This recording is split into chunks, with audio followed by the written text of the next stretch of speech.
What we're going to do today is make some dead dough syrup, and what we have is three basic ingredients. We're looking at our sugar over here. That is going to give us, after it's baked, our strength due to the caramelization of the sugars. Over here we have our glucose. The glucose will give us the extensibility of the dough. Usually when working with flours, what you're trying to do is develop gluten. Here we're trying to exactly avoid that. So the glucose will give us the extensibility that we otherwise would get through kneading. Then we have our water, which is going to give us our hydration properties. And I always find when I make this syrup, it's best to boil the water first and then introduce it into my sugars. That way, my hydration and also my sugar content is always in a good balance. So then we take our boiling water and pour it into here, right to weight.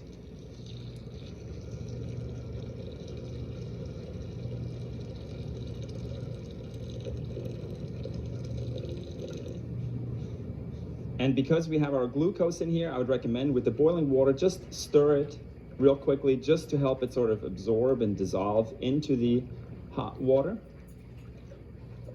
And as soon as most of it is loosened from the bottom, you can add your granulated sugar to it.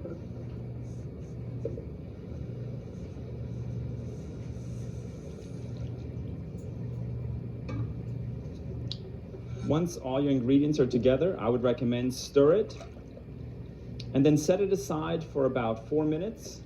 Let it sort of relax and then come back to it and stir it through. What you want to make sure is before you go to work with this, that all the sugar crystals are properly dissolved and that the temperature of your syrup is at about 70 degrees. I would not recommend using it hot temperatures such as above 120. Otherwise what you'll end up with is a starch damage in your doughs, which will make them feel great at the beginning, but right after that, in about half an hour, they'll be tight and you can't extend them at all.